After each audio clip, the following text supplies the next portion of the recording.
Unified 911, anong matutulong namin sa'yo? Anya ti maitulog mi ken kapo. Anong may tatabang ko sa imo? Unsay akong ikatabang nimo? Ngini makadabang na misal ka no. Sa anumang wika o dialekto, may tulong na darating sa iyo.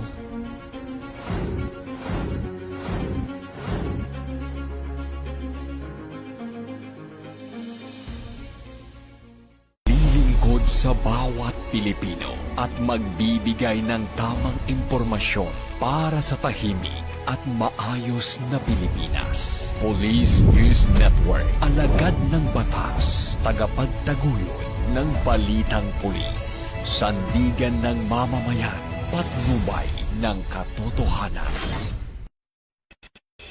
La Campo Crame, maghahatid ng pinakahuling kaganapan at nagbabagang balita. Ito ang PNN Police News Network. At ngayon, ang inyong mga tagapagbalita. Magandang araw, bagong Pilipinas. Ako ang inyong alagad ng batas, taga-taguyod ng Balitang Pulis, Patrolwoman Mary Grace Artizuela mula sa PNP Anti-Cybercrime Group. Maghatid sa inyo ng tamang balita, kwento ng pulis at serbisyo para sa mamamayan. At ito ang PNP News Online. Ang pangunahing balita ng Police News Network, alagad ng batas, taga-taguyod ng Balitang Pulis.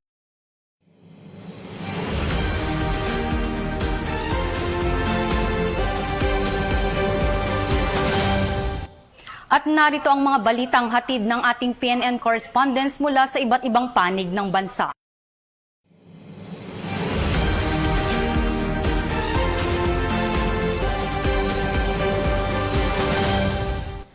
Kuha sa video ng isang netizen ng isang umano'y jumper boys na naaktuang nagsusunog ng mga kable ng kuryente sa Tondo, Manila.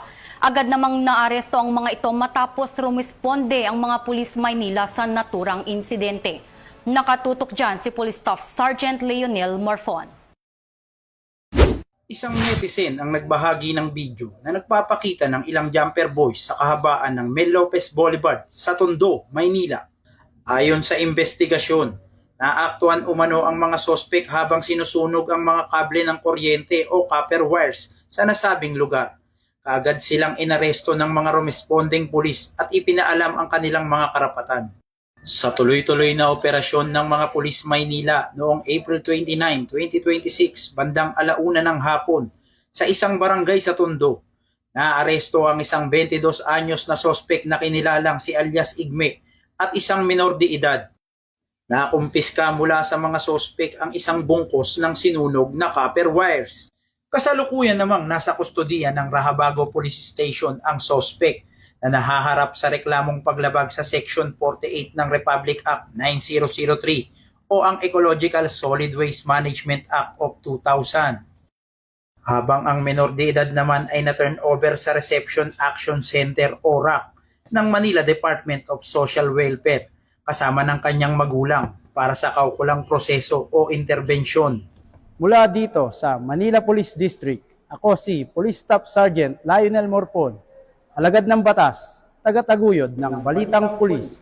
Maraming salamat, Staff Sergeant Morfon. Pinakilos na ng Philippine National Police ang mahigit 7,300 security personnel bilang bahagi ng komprehensibong seguridad para sa ASEAN Summit 2026. Magbabalita dyan si Patrolwoman Sari Bernales. 7,300 na tauhan mula sa iba't ibang ahensya ng pamahalaan ang pinakilos sa ginanap na send-off ceremony noong Mayo 2 sa Central Visayas bilang bahagi ng pinaigting na paghahanda para sa ASEAN Summit 2026. Pinangunahan ni Police General Jose Melencio Nartates Jr. kasama ang Philippine National Police Directorial Staff ang pag-activate ng Task Group Central Visayas sa ilalim ng Committee on Security, Peace and Order and Emergency Preparedness and Response. Nagsagawa rin ang aerial inspection ng PNP Chief upang tiyakin ang kahandaan ng mga kritikal na lugar, ruta at venues na pagdarausan ng mga aktibidad. Katuwang ng PNP sa deployment ang Armed Forces of the Philippines, Bureau of Fire Protection, Philippine Coast Guard, Department of Health at Office of Civil Defense. Saklaw nito ang site security, traffic at convoy management, coastal at airspace monitoring, emergency medical services at mabilisang pagtugon sa anumang insidente. Samantala, nananawagan ng Philippine National Police sa publiko na makiisa at sumunod sa ipinapatupad na seguridad at traffic measures sa panahon ng ASEAN Summit. Mahalaga ang kooperasyon ng bawat mamamayan upang matiyak ang kaayusan at kaligtasan ng lahat, habang inaasahan ang pagdating ng mga delegates at leader mula sa iba't ibang bansa. Ang tagumpay ng nasabing pagtitipon ay nakasalalay hindi lamang sa mga otoridad, kundi sa aktibong pakikiisa ng buong sambayanan. Mula rito sa Campo Crame, ako si Patrolwoman Sari Bernales, nagbabalita para sa Police News Network. At ito ang bagong PNP para sa bagong Pilipinas, serbisyong mabilis, tapat at nararamdaman. Maraming salamat, Patrolwoman Bernales. Nakisang Philippine Police Community Affairs and Development Group sa isinagawang job fair sa Quezon City bilang bahagi ng pagdiriwang ng Labor Day at patuloy na pakikipag-ugnayan sa komunidad. Yan ang balitang hatid ni Patrolman Edwin Baris. Sa kamay ng otoridad ang isang 31 anyos na lalaki na kinilalang si Charles matapos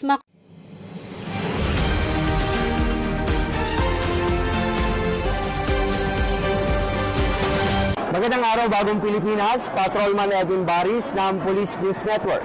Nakisa mga membro ng Community Affairs and Development Division ng PICAG sa isinagawang job fair dito sa May Center sa Quezon City.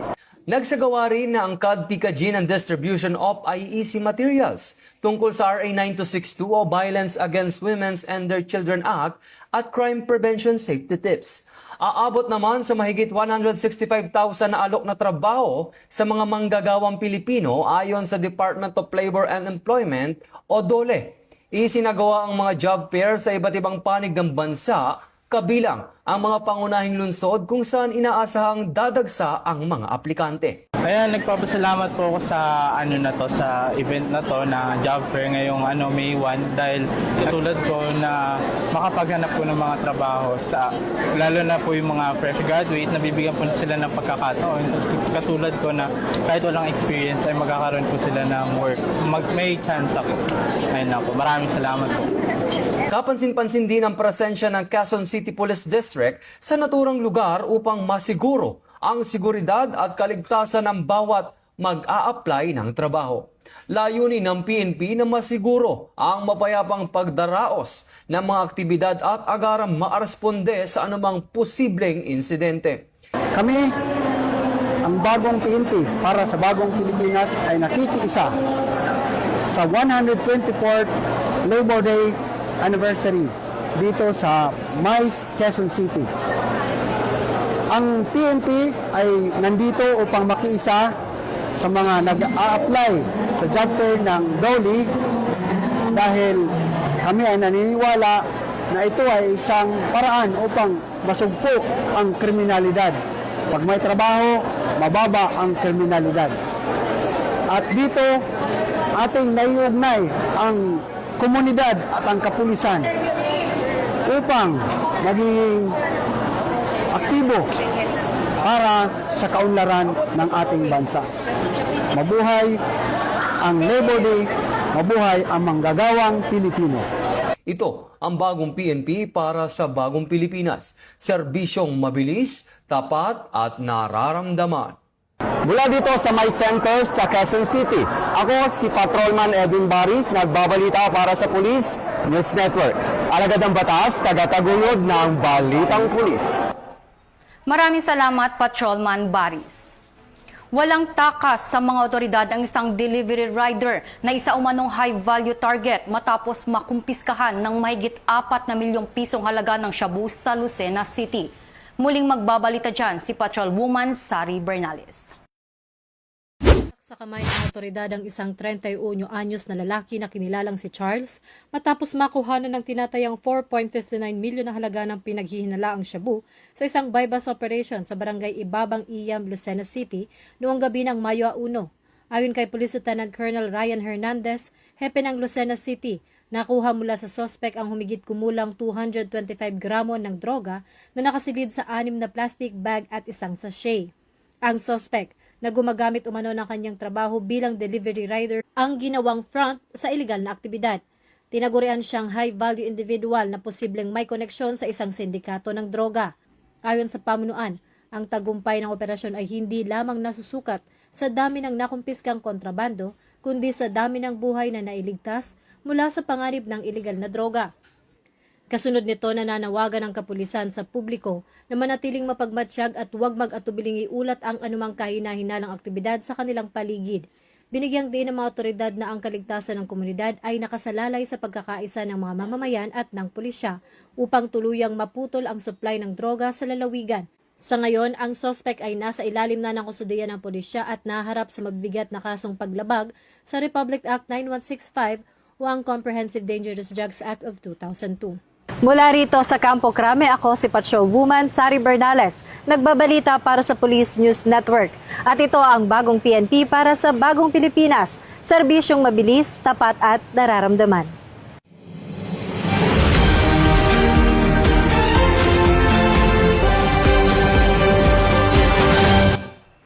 Opisyal nang nanumpa bilang bagong mga kadete ng Philippine National Police Academy ang 374 na individual na kabilang sa Class of 2030 sa isang seremonya na sumisimbolo sa kanilang pagsisimula ng mahigpit na pagsasanay para sa serbisyo publiko. Nakatutok dyan si Patrolwoman Rosemary Rapiz. Ang oath-taking at reception rights ng PNPA Class of 2030 sa Brigadier General Mariano N. Castañeda, Silang Cavite. Itong nakaraang unang araw ng Mayo ng kasalukuyang taon. Sa panguna ni Acting Director Police Brigadier General Redrico Aymaranan, kung saan may kabuuang 394 aspiring cadets na binubuo ng 311 na lalaki at 83 na babae ang opisyal na numpa bilang bagong henerasyon ng mga lingkod bayan. Sinimula ng aktibidad sa pamamagitan ng parent orientation kung saan ipinaliwanag sa mga magulang ang kabuuang proseso ng pagsasanay, disiplina at buhay akademya na tatahakin ng kanilang mga anak bilang mga kadete. Tinalakay rin ang mga patakaran at programang ipinatutupad upang matiyak ang kaligtasan, kapakanan at ganap na paghubog sa kakayahan at karakter ng mga magiging opisyal ng bansa. Sinundan ito ng isang open forum kung saan direktang nasagot ng mga opisyal ng PNPA ang mga katanungan at pangamba ng mga magulang. Binigyang diin ni Police Brigadier General Redrico Aymaranan sa kanyang mensahe ang matibay na paninindigan ng Philippine National Police Academy na tuluyang wakasan at supuin ang anumang anyo ng maltreatment at hazing sa loob ng akademya. Kaugnay nito, mahigpit na ipinatutupad ang zero tolerance policy laban sa anumang uri ng pang-aabuso alinsunod sa mga direktiba ng nakakataas na pamunuan. As your acting director of the Philippine National Police Academy, I commit to you that as you pursue your dreams within this academy, zero tolerance for all forms of abuse, maltreatment, and hazing inside. Lagi niyong tatandaan, walang puwang ang karahasan dito. Kung sino man sa inyo ang lalabag, ay mananagot. And that is my solemn promise to all the parents and loved ones of these new cadets. Labis na kagalakan at pagmamalaki ng mga magulang at mga mahal sa buhay ng mga kadete matapos matupad ang matagal na pinapangarap ng kanilang mga anak na maging bahagi ng akademya. Honestly, magkahalo pong saya, lungkot at pag-aalala. Kasi syempre, sa anak namin, only boy kasi siya, pero yung mga pag-aalala at pagkabahala namin napalitan po ng tuwa kasi narinig namin yung director, nag-assure sa aming mga parents na hindi masasaktan yung mga anak namin. So, kahit pa paano kampante po kami. Formal nang tinanggap ang PNPA Class of 2030 bilang bahagi ng Corps of Cadets, hudyat ng kanilang pagsisimula sa isang makabuluhan at mapanghamong paglalakbay bilang mga tagapangalaga ng batas at kaayusan sa bansa. Mula dito sa Philippine National Police Academy, ako po ang inyong PNN correspondent, Patrolwoman Rosemary Rapiz, alagad ng batas, tagataguyod ng Balitang Pulis. At ito ang... Maraming salamat, Patrolwoman Rapiz. Nakisang Philippine National Police sa isinagawang medical mission ng GMA Kapuso Foundation sa pamamagitan ng pangunan ng PNP Dance Team sa dance fitness activity bilang bahagi ng health and wellness program ng aktibidad. Ang detalye ng report mula kay Patrolwoman Resali Umalay. Sigla at makabuluhang dance fitness activity ang isinagawa ng Philippine National Police Dance Team bilang bahagi ng medical mission ng GMA Kapuso Foundation kaugnay ng pagdiriwang ng Hypertension Awareness Month ngayong Mayo. Ganap na alas 8 ng umaga, Mayo 2 taong kasalukuyan ng pangunahan ng PNP Dance Team sa ilalim ng pangangasiwa ni Police Colonel Luis E. Gisik, Chief ng Community Affairs and Development Division. Idinaos ito sa Evergotesco Mall, Atrium Lower Ground Floor sa Commonwealth, Quezon City. Bahagi ng programa ang palistahan na nag-aalok ng libreng konsultasyon at screening para sa may hypertension at diabetes. Partikular para sa mga edad 35 pataas at sa mga nakararanas ng sintomas tulad ng sakit ng ulo, pagkahilo, pananakit ng dibdib at madaling pagkapagod. Bukod sa libreng serbisyong medikal, tampok din sa Zumba session kung saan aktibong nakiisa ang mga kalahok. Nagkaroon din ng mga libreng pagkain, giveaways at iba't ibang premyo para sa mga dumalo matapos ang mga aktibidad tulad ng check-ups at health lectures. Layunin ng nasabing medical mission na mapalawak ang kaalaman ng publiko tungkol sa hypertension at mahikayat ang mamamayan na pangalagaan ang kanilang kalusugan sa pamamagitan ng regular na ehersisyo at konsultasyon. Patuloy namang sinusuportahan ng PNP ang mga ganitong inisyatibo na naglalayong mapalapit sa komunidad at maisulong ang kalusugan at kapakanan ng bawat mamamayan. Ito ang bagong PNP para sa bagong Pilipinas, serbisyong mabilis, tapat at nararamdaman. Mula sa Police News Network, ako po si Patrolwoman Resali Umalay, alagad ng batas, tagataguyod ng balitang pulis.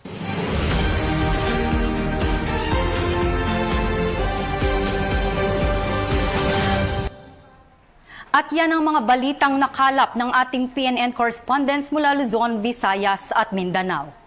At bago po tayo magtapos, nais ko pong batiin ng aming buting Direktor ng PNP ACG, Police Major General Wilson Casil Asueta para sa kanyang well-deserved promotion. Congratulations po, sir. Para sa mas malawak at mabilis na ulat ng mga balita, huwag kalimutang mag-like, follow, and share sa aming official social media accounts ng Police News Network. Tutok lamang sa aming YouTube channel para sa mga live stream at replays. At i-follow kami sa X account para sa mga real-time updates at Facebook account ng Police News Network. Manatiling mapagmatyag at laging alamin ang totoo. Sa ngalan ng pamunuan ng Philippine National Police sa pangunguna ni Chief PNP Police General Jose Melencio Nartates Jr. at sa pamumuno ni President Ferdinand Bongbong Marcos Jr., kami ay maglilingkod sa bawat Pilipino at magbibigay ng tama at balanseng balita. Mula rito sa tanggapan ng tagapag-ugnay ng Pambansang Pulisya, ako ang inyong alagad ng batas, tagataguyod ng Balitang Pulis, Patrolwoman Mary Grace Artizuela mula sa PNP Anti-Cybercrime Group. Maghahatid ng tamang balita, kwento ng pulis at serbisyo para sa mamamayan. At ito ang PNP News Online, ang pangunahing balita ng Police News Network. At ito ang bagong PNP para sa bagong Pilipinas, serbisyong mabilis, tapat at nararamdaman.